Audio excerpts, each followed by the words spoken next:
Witnesses swear or affirm to tell the truth, but when there's a corporate cover-up, witnesses lie.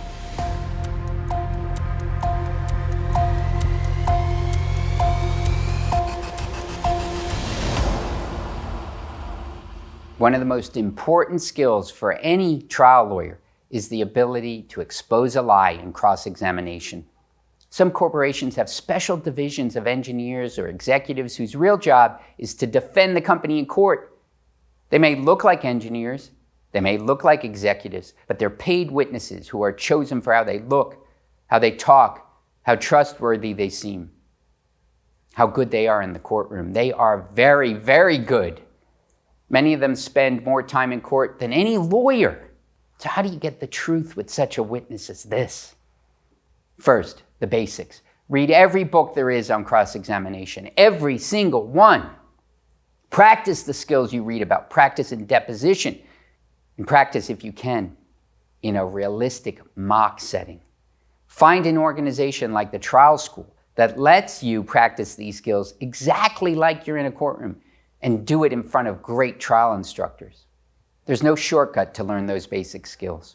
But in the meantime, there is something you can do to get immediate results in your very next cross-examination. Change your attitude.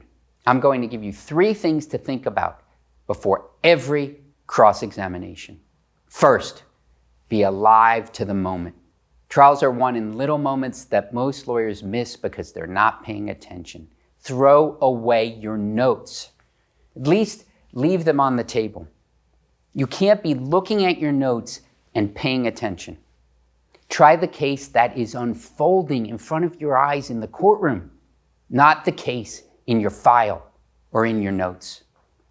You can cultivate this attitude with meditation, and I recommend you meditate every day. Second, have no cherished outcome. In the Celtic prayer of approach, the Celts would say, I bring an undefended heart to our meeting place. I have no cherished outcome. It's such a beautiful attitude when meeting strangers. And it's the perfect attitude for you to meet the unexpected, strange moments of a trial. When we have a cherished outcome, when we want the witness to say something very specific, it blinds us to other opportunities. Often a witness would give us something better than we ever imagined if we would only let them. Don't care too much about getting a certain answer. When I was a young lawyer, I would fight in depositions to get the defendant's engineers to admit specific engineering principles that I knew to be true and they knew to be true. But I was almost always unsuccessful. One day I started to ask these corporate engineers how they would define the rule, what they would tell a young engineer, how they would put it if they were teaching. And in every case I've ever had, I've gotten something much better than what I had come up with. Even during trial, when a witness does everything they can to fight you on what you want to get, in order to do that, they almost always give up some truth, some important truth on a related but different point.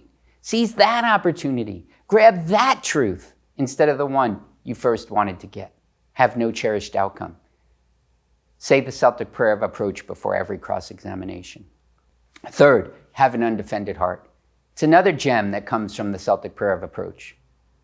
Meet every witness, even a liar, with an undefended heart. It's okay to be vulnerable. It's okay to look like an idiot. It's okay for long, embarrassing silence while you think.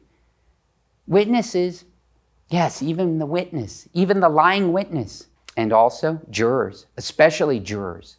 They sense this willingness to be vulnerable, this authenticity. Be yourself, who you really are in the courtroom. This one really is as simple as deciding not to care about being a big shot lawyer in front of the jury.